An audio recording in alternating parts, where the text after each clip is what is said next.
This is not my job. I don't make a living hosting lollygagging. Unlike you, I have to work. Okay, nothing was handed to me on a silver platter, and I have a day job. And some of you may know this, and some of you may not. But my day job is I'm an artisanal pencil sharpener.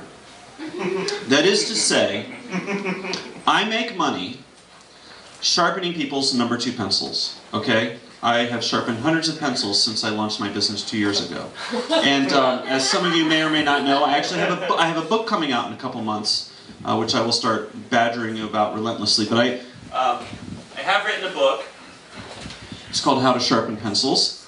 It's 224 pages of pencil sharpening techniques.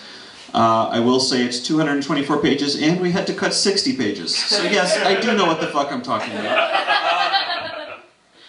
This is the DB Optivisor, 2x magnification, which is very useful when it comes to close analysis of pencil points. I use this a lot in my practice. And I've developed a lot of different fun pencil sharpening techniques, and one of which I'd like to share with you this evening. So if I could ask for a volunteer from the room to come up here, it would be my pleasure to blow your fucking minds.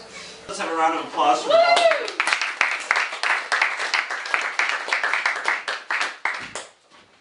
Okay.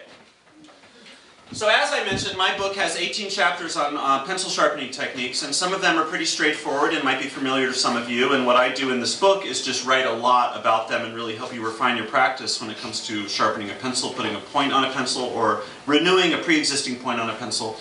But the point of the book also is to have a little bit of fun, okay? And so there are also chapters that deal with celebrity impression pencil sharpening techniques, okay? I teach you how to do celebrity impressions phonetically, which is a fail-safe way to learn celebrity impressions so that you can sharpen a pencil as Sir Elton John, or Robert De Niro, or Rosie O'Donnell, or Rush Limbaugh, anybody like that, which is a great way to bring new people into your practice and make more money at children's parties. There's also a chapter on sharpening pencils for children, how to engage children's interest as you sharpen pencils for them on a field trip or something like that. But one of the chapters is about novelty pencil sharpening techniques. Okay, these are the somewhat less than straightforward ways of sharpening a pencil. These are the dynamic, cutting-edge, really fun, exciting ways of putting a point on a number 2 pencil. And so that's what we're going to do tonight. We're going to try one of these techniques for your edification, but also for your amusement, okay? This is really fun and really exciting and dynamic, and this is going to be the one thing that you remember from this year 2012, is what's about to happen right now. And so my volunteer now, I'm going to hand him 2 simple objects. One is a standard number 2 pencil, and you can just make sure that it's a regular pencil. There's no hijinks or funny business involved. This is a mass-produced number 2 pencil that you'll be familiar with from your childhood, or if you're in the pencil business, you'll be familiar with it from your day-to-day job at the pencil factory.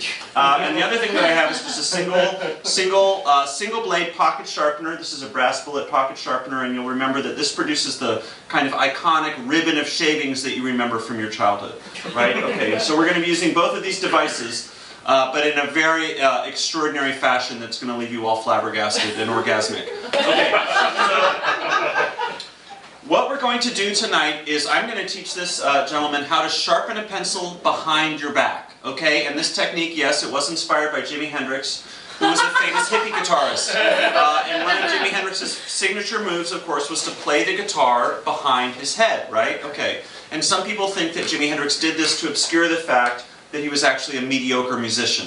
I disagree. I actually think Jimi Hendrix was one of the top 500 guitarists of the 1960s. And that playing the guitar behind his head was like this moment of exuberance to show how talented he was. And it was also almost like a challenge to his audience, like an act of defiance. Like, oh, if you think I'm such a crappy guitar player, how do you explain the fact that I'm playing a guitar behind my head, and I'm dressed like a gypsy, and I'm on a lot of drugs, and I've been playing this guitar solo for 45 to 50 minutes. And so this is kind of an homage to the great Jimi Hendrix. So the first thing that I would like you to do, place the shaft of the pencil into the pencil sharpener in the traditional manner. Nothing to see here. That's what you would think if you walked by. Just a guy sharpening a pencil in the traditional manner. Right? The shaft of the pencil is horizontal. It's engaged in the larger of the 2 orifices of the pencil sharpener. And now watch this. Now what I'd like you to do is take your arms and place them behind your head. Okay.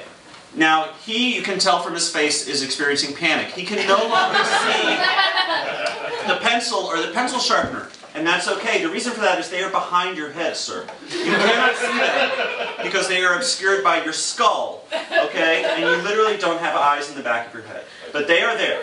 Now what I would ask of you is to start sharpening the pencil in a traditional manner, twisting the shaft of the pencil with torsional force into the body of the pencil sharpener.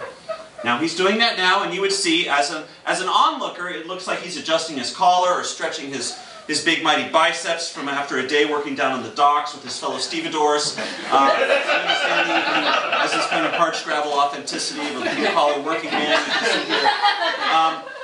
And so you'd be confused. Why am I being asked to watch this? It's just a guy adjusting his shirt collar or flexing his mighty biceps after a day working down on the docks with his fellow stevedores, because he is a hard-scrabble, authentic blue-collar worker. But if you listen actually very closely, you can actually hear the sound of a pencil being sharpened. And this will drive the onlookers and the passersby to distraction. What is going on here? What accounts for this sound? The sound of a pencil being sharpened. And here, of course, is the big reveal. If you would turn around, sir, and reveal your handiwork to the audience. And now, of course, you understand. A moment's glance, you understand everything. This gentleman is simply sharpening a pencil behind his back. Now you get it. You experience the full release, the full orgasmic release of satisfaction. The mystery has been solved, and your admiration for his technical prowess is unbounded. This guy is living at the intersection of chaos and desire, okay? The bisection of Eros and Thanatos, okay? The sex impulse and the death impulse. That's what we're seeing right here. This is literally the Jimi Hendrix of sharpening pencils. And you can see here, now he's doing something very good. You can see that the shavings are falling outside of his shirt collar, and that's very important with this technique. In fact, I often recommend a turtleneck sweater, sharpening a pencil behind your head, because if the shavings were to fall inside your collar and onto your bare neck, you would have a spasm. And you could risk poking out your own eye with a pencil, which of course would be a horrible, horrible accident.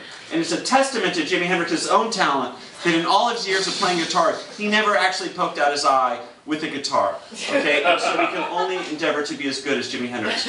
So now let's inspect your pencil. Let's see the kind of work that you've done. And here now, of course, my optical magnifiers come into play. You hand this to me. And he has produced a serviceable pencil point, all the while behind his head and not being able to see what he was doing. Ladies and gentlemen,